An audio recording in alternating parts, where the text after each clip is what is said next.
ಬಾತಾಯಿ ಬಾ ಶಾರದೆ ಶಾರದೆ ಬಾತಾಯಿ ಬಾ ಶಾರದೆ ಶಾರದೆ ಬಾತಾಯಿ ಬಾ ಶಾರದೆ ಶೃಂಗೇರಿ ಮಾತೆ ಸದಾ ಪೂಜಿತೆ ಬಂಗಾರ ಶಾರದೆ ಸುಖ ಶಾಂತಿ ದಾತೆ ಬಾತಾಯೆ ಬಾ ಶಾರದೆ ಶಾರದೆ ಬಾತಾಯೆ ಬಾ ಶಾರದೆ ತುಂಗೆಯ ಗಂಗೆಯುಳ್ ತನುವನು ಮೀಸಿ ಶ್ರೀಗಂಧಲೇಪಿಸಿ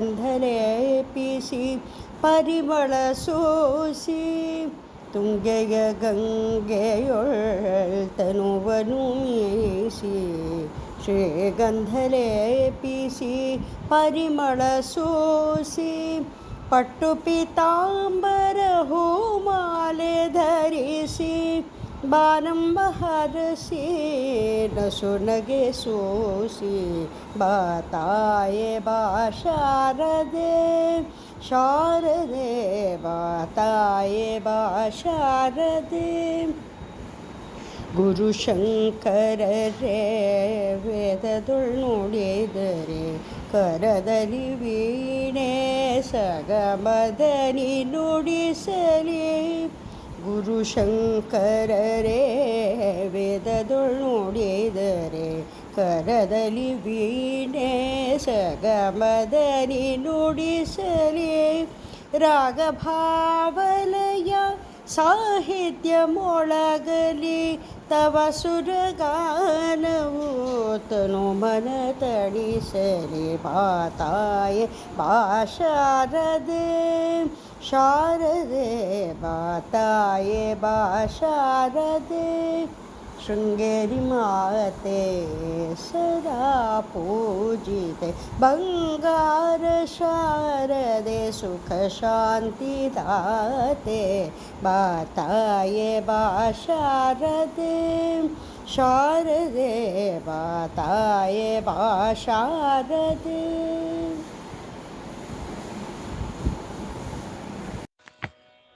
शुक्लाम्बरधरं विष्णुं शशिवर्णं चतुर्भुजं प्रसन्नवदनं ध्यायेत् सर्वविघ्नोपशान्तये अगजाननपद्मार्कं गजाननमहर्निशम् अनेकदन्तं भक्तानां एकदन्तमुपास्महे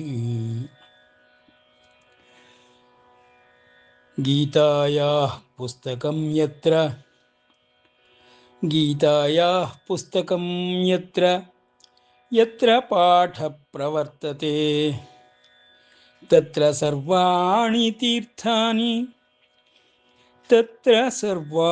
तीर्थानि प्रयागादीनि तत्र वै तत्र सर्वाणि तीर्थानि प्रयागादीनि तत्र वै सर्वे देवाश्च ऋषयः योगिनः पन्नगाश्च ये गोपाला गोपिका वापि नारदोद्धवपार्षदाः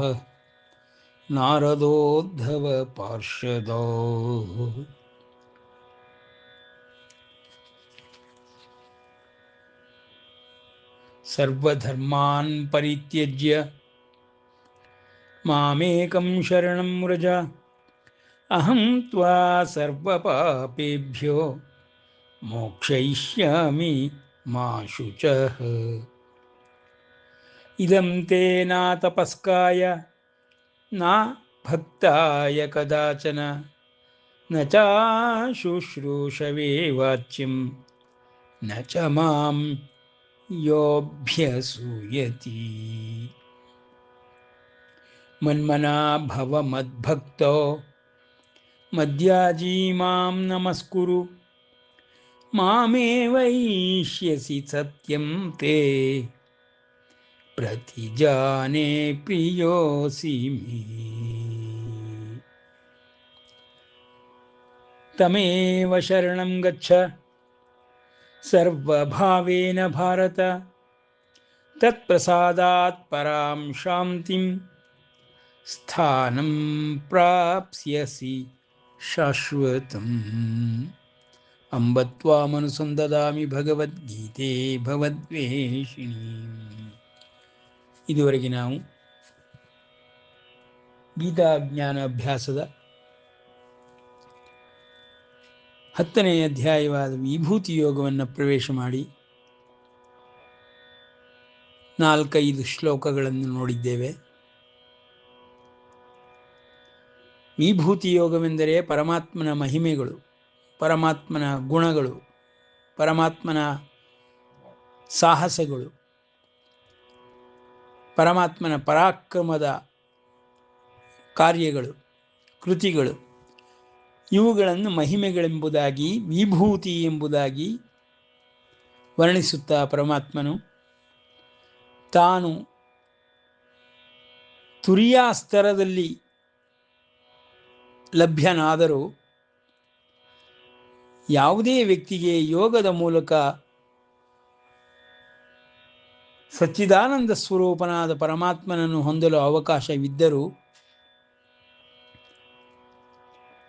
ಎಲ್ಲರಿಗೂ ಅಷ್ಟು ಸುಲಭವಾಗಿ ನಾನು ಲಭ್ಯನಲ್ಲ. ಕಾರಣವೇನೆಂದರೆ ಯಾರೂ ನನ್ನನ್ನು ತಿಳಿಯರು, ನನ್ನನ್ನು ಯಾರೂ ತಿಳಿಯರು. ಆ ಕಾರಣದಿಂದ ನಮೇ ವಿದುಹು ಸುರಗಣಾಃ ಪ್ರಭವಂ ನ ಮಹರ್ಷಯಃ. ಯಾರು ನನ್ನನ್ನು ತಿಳಿಯರೂಪ? ಆದಿ ನಾನೇ, ಅಹಮಾದಿಹಿ. ಯಾರಿಗೆ? ದೇವಾನಾಂಚ ಮಹರ್ಷೀಣಾಂಚ. ದೇವರ್ಷಿಗಳಿಗೆ, ದೇವರುಗಳಿಗೆ, ಮಹರ್ಷಿಗಳಿಗೆಲ್ಲರಿಗೂ ನಾನೇ ಆದಿಯಾಗಿದ್ದೇನೆ. ಯಾರೂ ನನ್ನನ್ನು ತಿಳಿಯರು ಎಂಬ ಪದಪ್ರಯೋಗಗಳನ್ನು, ಮಹಿಮೆಗಳನ್ನು, ವಿಭೂತಿಗಳನ್ನು ವರ್ಣಿಸುತ್ತಾ ಪರಮಾತ್ಮನು ವಿಭೂತಿ ಯೋಗದಲ್ಲಿ ಪ್ರತಿ ದೇಹದಲ್ಲಿರುವ ಒಂದೊಂದು ವಸ್ತುವನ್ನು, ವಿಷಯವನ್ನು ತನ್ನಿಂದಲೇ ಬಂದಿದೆ ಎಂಬುದಾಗಿ ಸಾರಿ ಸಾರಿ ಹೇಳುತ್ತಾನೆ. ಹಾಗಾದರೆ ಪ್ರತಿ ದೇಹದೊಳಗೂ ಇರುವಂತಹ ಸೂಕ್ಷ್ಮ ವಸ್ತುಗಳು ಯಾವುದೇ ಆಗಿದ್ದರೂ, ಮನಸ್ಸು, ಬುದ್ಧಿ, ಪ್ರಜ್ಞೆ, ಆತ್ಮ, ಪ್ರತಿಯೊಂದು ಪರಮಾತ್ಮನಿಂದಲೇ ಬಂದಿರುವುದು ಎಂಬುದಾಗಿ ಪರಮಾತ್ಮನು ಸಾರುತ್ತಲಿದ್ದಾನೆ. ಇಂದ್ರಿಯಗಳು, ವಿಷಯಗಳು ನಮಗೆಲ್ಲರಿಗೂ ಸದಾಕಾಲದಲ್ಲಿಯೂ ತಿಳಿಯುತ್ತದೆ. ಭೌತಿಕ ಪ್ರಪಂಚಕ್ಕೆ, ಲೌಕಿಕ ಪ್ರಪಂಚಕ್ಕೆ ಸದಾಕಾಲ ಅಂಟಿಕೊಂಡಿರುವಂತಹ ಈ ಇಂದ್ರಿಯಗಳು, ವಿಷಯಗಳಿಂದ ನಮಗೆ ಮನಸ್ಸು, ಬುದ್ಧಿಗಳ ಕಾರ್ಯಶೈಲಿಯೂ ತಿಳಿದು ಬರುತ್ತದೆ. ಮನಸ್ಸು, ಬುದ್ಧಿ, ಪ್ರಜ್ಞೆಗಳ ಕಾರ್ಯವೈಖರಿಯಿಂದ ನಾವು ಈ ಜಗತ್ತನ್ನು ಮನಸ್ಸೆಂಬ ಸಾಗರದ ಮೂಲಕ, ಸರೋವರದ ಮೂಲಕ ಸಂಪರ್ಕಿಸುತ್ತಿದ್ದೇವೆ. ಈ ಮನಸ್ಸರೋವರ, ಸಾಗರ ಎಂಬುದು ಸರ್ವವನ್ನೂ ವಿಶ್ವಕ್ಕೆ ವ್ಯಾಪಿಸಿ ನಮಗೆ ತೋರಿಸಿಕೊಡುವಂತಹ ಅತ್ಯದ್ಭುತವಾದಂತಹ ಒಂದು ಯಂತ್ರದೋಪಾದಿಯಲ್ಲಿ ಕೆಲಸ ಮಾಡುವಂತಹ ಈ ಮನಸ್ಸು ಒಂದು ಉಪಕರಣ, ಸರ್ವಶ್ರೇಷ್ಠ ಇಂದ್ರಿಯ. ಪಂಚೇಂದ್ರಿಯಗಳನ್ನು ನಿಯಂತ್ರಣದಲ್ಲಿಟ್ಟುಕೊಂಡು ಪಂಚೇಂದ್ರಿಯಗಳ ಕಾರ್ಯಗಳೆಲ್ಲವನ್ನೂ ಹಿಂಬದಿಯಲ್ಲಿ ಕುಳಿತುಕೊಂಡು ನಡೆಸಿಕೊಂಡು ಮಾಡಿಕೊಂಡು ಹೋಗುತ್ತಿರುವಂತಹ ಈ ಮನಸ್ಸೆಂಬ ಉಪಕರಣವು ಯಾವ ವಿಜ್ಞಾನಿಗಳಿಗೂ ಪತ್ತೆ ಹಚ್ಚಲಾಗದೇ ಇರುವಂತಹ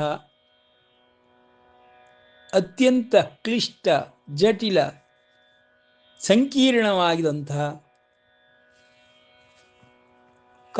ಕಾರ್ಯಕಾರಣಗಳನ್ನು ಮಾಡುವಂತಹ ಈ ಮನಸ್ಸು ಎಲ್ಲ ಅವಸ್ಥೆಗಳನ್ನು ತಿಳಿಯಬಲ್ಲದು, 3 ಸ್ತರಗಳನ್ನು ತಿಳಿದುಕೊಳ್ಳಬಲ್ಲದು.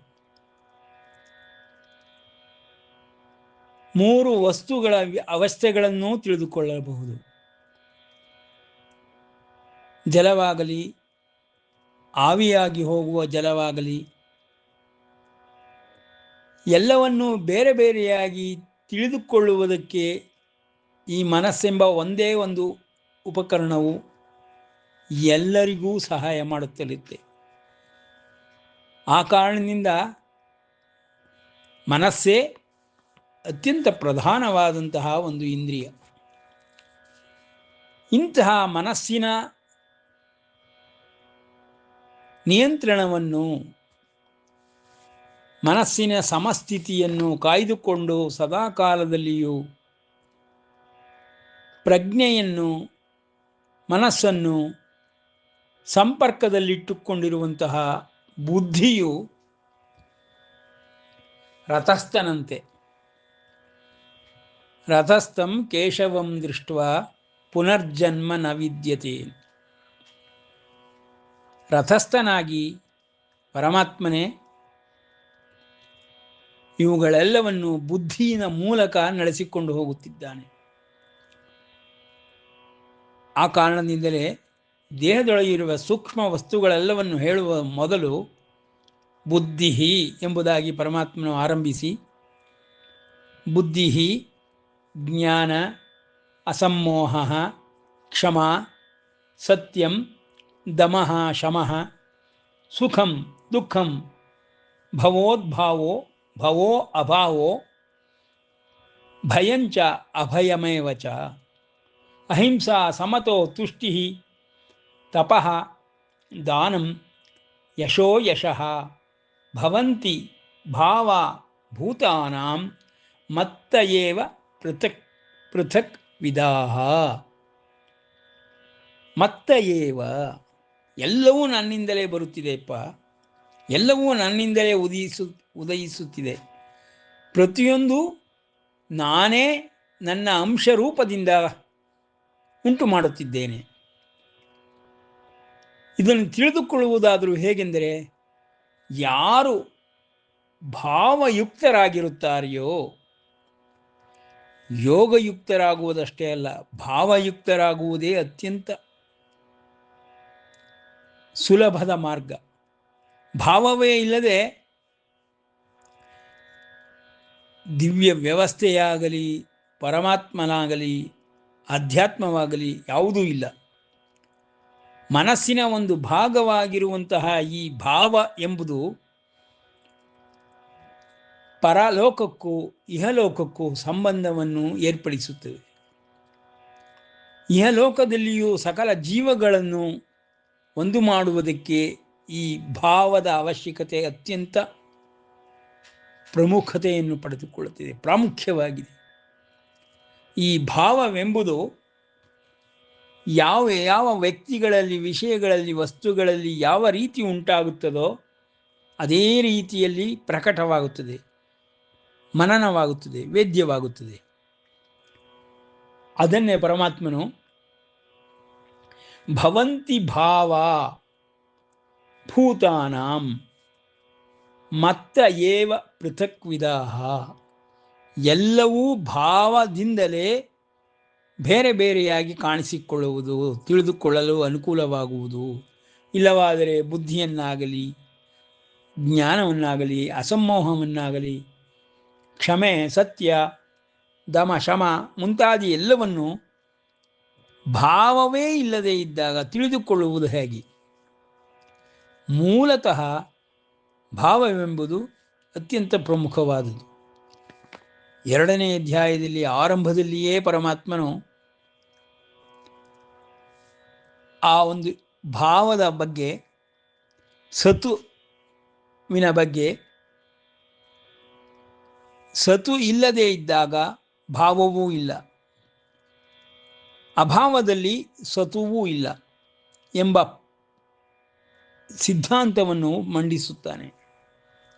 ಅಲ್ಲಿಂದಲೇ ಆರಂಭವಾಗುವಂತಹ ಈ ಸದ್ವಸ್ತು ಮತ್ತು ಭಾವ, ಅಭಾವ, ಪ್ರಭಾವ ಇವುಗಳ ವಿಮರ್ಶೆಯೇ ಇಡೀ ಭಗವದ್ಗೀತೆಯನ್ನು ಎಲ್ಲೆಡೆಯಲ್ಲಿಯೂ ಪಸರಿಸುತ್ತಾ ಅರ್ಥ ಮಾಡಿಕೊಳ್ಳಲು ಅನುಕೂಲ ಮಾಡಿಕೊಡುತ್ತದೆ. ಈ ಭಾವಪದವನ್ನು ಸರಿಯಾಗಿ ತಿಳಿದುಕೊಳ್ಳದೆ ಹೋದಾಗ ಯಾವ ಒಂದು ಶ್ಲೋಕವೂ ಅರ್ಥವೂ ಆಗುವುದಿಲ್ಲ. ದೇವತೆಗಳಾರು ಇರುವರೆಂಬ ನಂಬಿಕೆಯೂ ಬರುವುದಿಲ್ಲ. ಮತ್ತು ದೇವಲೋಕ ಪರಲೋಕಗಳೆಲ್ಲವೂ ಕಟ್ಟು ಕಥೆಗಳೆಂದು ಅನ್ನಿಸಿಬಿಡುತ್ತದೆ. ಪರಲೋಕದ ವಿಷಯ ಅಂತಿರಲಿ, ಇಹಲೋಕದಲ್ಲಿಯೇ ತಾಯಿ ತಂದೆ, ಅಕ್ಕ ತಂಗಿ, ಅಣ್ಣ ತಮ್ಮ ಈ ರೀತಿಯ ಬೇರೆ ಬೇರೆ ಭಾವಗಳನ್ನು ಹೊಂದಲು ನಮಗೆ ಆ ಪ್ರತಿ ವ್ಯಕ್ತಿಗಳ ಸಂಬಂಧವೂ ಉಂಟಾಗುತ್ತದೆ. ಭಾವಬಂಧದಿಂದ ನಾವುಗಳೆಲ್ಲರೂ ಜಗತ್ತಿನಲ್ಲಿ ಇದ್ದೇವೆ. ಭಾವವೇ ಇಲ್ಲದೆ ಇದ್ದಾಗ ಬಂಧನವೆಲ್ಲಿ ಬಂತು? ಬಂಧುತ್ವವೇ ಇರಲ್ಲ. ಆ ಕಾರಣದಿಂದ ಭಾವ ಎಂಬುದು ಅತ್ಯಂತ ಪ್ರಮುಖವಾದದ್ದು ಎಂದು ಪರಮಾತ್ಮನು ಮದ್ಭಾವ ಎಂಬುದಾಗಿ ಪದಪ್ರಯೋಗ ಮಾಡುತ್ತಾನೆ. ನನ್ನ ಭಾವವನ್ನೇ ಹೊಂದುವವರಾಗಿ, ಅಂದರೆ ಪರಮಾತ್ಮನ ಸ್ತರದಲ್ಲಿಯೇ ನಿಂತು ಪರಮಾತ್ಮನಂತೆ ಎಲ್ಲವನ್ನೂ ನೋಡುವವರಾಗುತ್ತಾರೆ ಅಂತ. ಮದ್ಭಾವ ಮಾನಸಾಜಾತ ಯೇಷಾಂ ಲೋಕ ಇಮಾಹ ಪ್ರಜಾಹ. ಮುಂದಿನ ಶ್ಲೋಕ 6ನೇ ಶ್ಲೋಕ 10ನೇ ಅಧ್ಯಾಯ.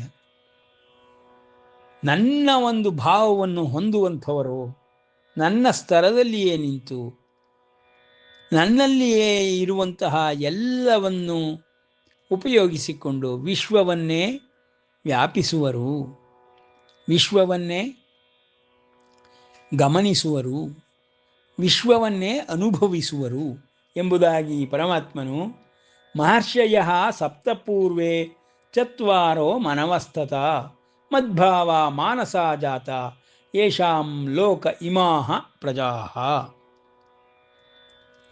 ಹಲವಾರು ಧರ್ಮ ಗ್ರಂಥಗಳಲ್ಲಿ ಮನುಷ್ಯನ ಆದಿಯನ್ನು ವರ್ಣಿಸಿದ್ದಾರೆ.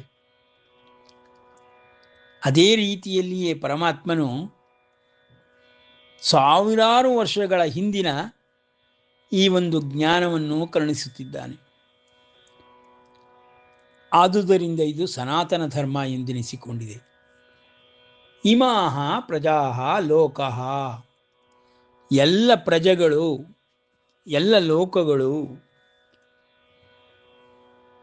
ಎಲ್ಲ ಜಾತ ಹುಟ್ಟಿದರು. ಎಲ್ಲಿಂದ? ಹೇಗೆ? ಮದ್ಭಾವ ಮಾನಸ ಜಾತ, ನನ್ನಿಂದಲೇ, ನನ್ನ ಮನೋಸಂಕಲ್ಪದಿಂದಲೇ ಎಲ್ಲರೂ ಹುಟ್ಟಿದ್ದಾರೆ. ಪ್ರತಿಯೊಂದು ವಸ್ತುವು ನನ್ನ ಮನಸ್ಸಿನಿಂದಲೇ ಬಂದಿರುವಂಥದ್ದು. ಭಾವದಿಂದ ಇದನ್ನು ನೀನು ತಿಳಿದುಕೊಳ್ಳಲು ಸಾಧ್ಯ ಎಂಬುದಾಗಿ ಹಿಂದಿನ ಶ್ಲೋಕದಲ್ಲಿ ಭವಂತಿ ಭಾವ ಭೂತಾನಾಂ ಮತ್ತ ಏವ ಪೃಥಕ್ ವಿದಾಹ ಏತಾಂ ವಿಭೂತಿಂ ಯೋಗಂಚ ಮಮ ಯೋ ವೇತ್ತಿ ತತ್ವತಃ ಸೋವಿಕಂಪೇನ ಯೋಗೇನ ಯುಜ್ಯತೆ ನಾತ್ರ ಸಂಶಯ.